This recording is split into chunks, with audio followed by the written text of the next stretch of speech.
Assalamualaikum dan salam sejahtera.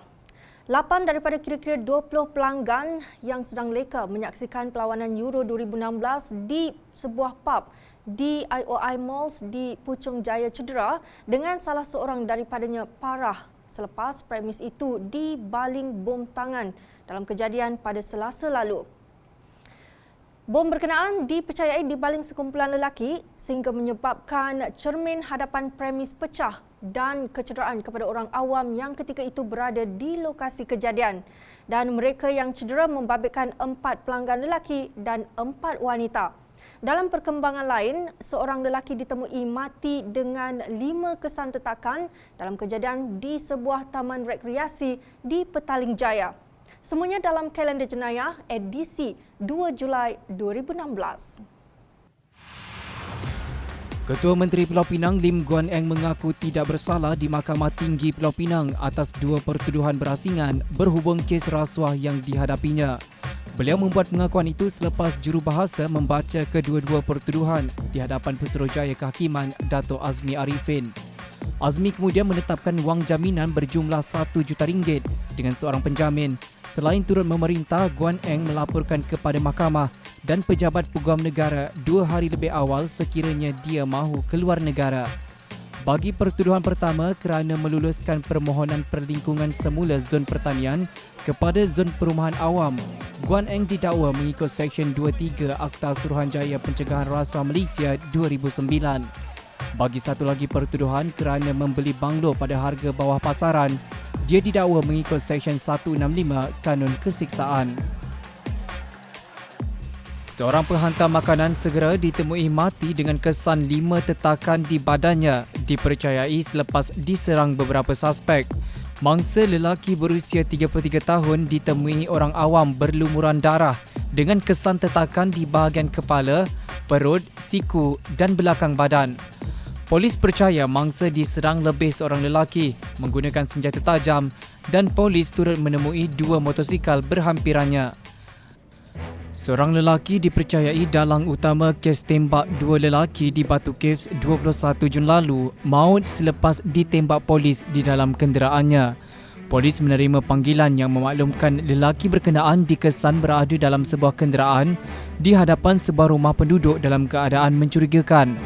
Polis mengetuk cermin dan memperkenalkan diri. Suspek kemudian cuba mengeluarkan pistol yang berada di pinggangnya dan polis terpaksa melepaskan tembakan. Pemeriksaan di dalam kenderaan suspek turut menemui sepucuk pistol model Glock bersama 3 peluru. Siasatan dilakukan terhadap suspek berusia 36 tahun itu mempunyai 5 rekod jenayah saman bersenjata dan beras ugut. Seorang tukang rumah dijatuhi hukuman penjara 11 tahun atas tuduhan cuba membunuh seorang warga emas wanita 2 minggu lalu.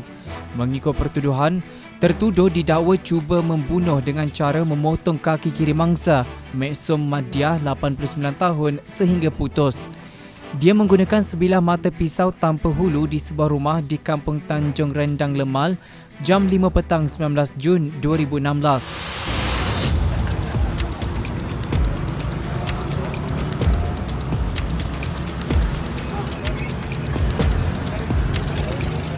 Lelaki berusia 42 tahun yang amat dikehendaki polis bersabit jenayah samun ditahan selepas dikejar 2 anggota polis sejauh 3 km di Lebuhraya Seremban, Kuala Lumpur di Taman OUG pada 9.30 pagi.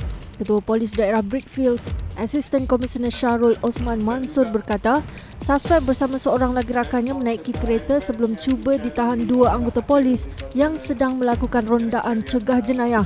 Suspek bertindak melarikan diri ketika diarahkan berhenti menyebabkan 2 anggota polis yang menunggang motosikal mengejar mereka. Salah seorang anggota polis melepaskan 8 das tembakan menyebabkan 2 daripada tembakan itu mengenai tayar hadapan kereta dan bahagian pintu. Menurutnya, suspek yang gagal mengawal kenderaannya terbabas sebelum melanggar pembahagi jalan dan pemandu kereta ditahan manakala rakannya melarikan diri. Sekurang-kurangnya 8 cedera dalam kejadian letupan dipercayai menggunakan bom tangan di pub di Puchong Jaya berhampiran IOI Mall 2.50 pagi tadi. Bom tangan itu dipercayai dibaling individu di depan pub berkenaan menyebabkan 8 cedera termasuk seorang parah. Polis akan menyiasat segala kemungkinan sama ada persaingan perniagaan, dendam maupun individu tertentu yang berniat melakukan perbuatan itu. Katanya mereka yang cedera terdiri daripada 4 lelaki dan 4 wanita yang dirawat di Hospital Serdang dan Pusat Perubatan Swasta. Difahamkan kejadian pub berkenaan dikunjungi orang ramai yang sedang menyaksikan perlawanan Euro 2016. Dengan itu, sekian dulu untuk paparan kalender jenayah minggu ini. Terus, layari laman web Harian Metro di hmetro.com.my dan platform laman sosial termasuk HM News Channel dan HM Mobile bagi mendapatkan lebih banyak paparan berita dan video menarik sepanjang minggu ini. Dengan itu, saya Nurul Dakosnon dan kru penerbitan kalender jenayah mengucapkan selamat Hari Raya Aidilfitri, maaf zahir dan batin. Hati-hati memandu terutama ketika pulang berhari raya. Kita jumpa lagi minggu hadapan. Assalamualaikum dan salam sejahtera.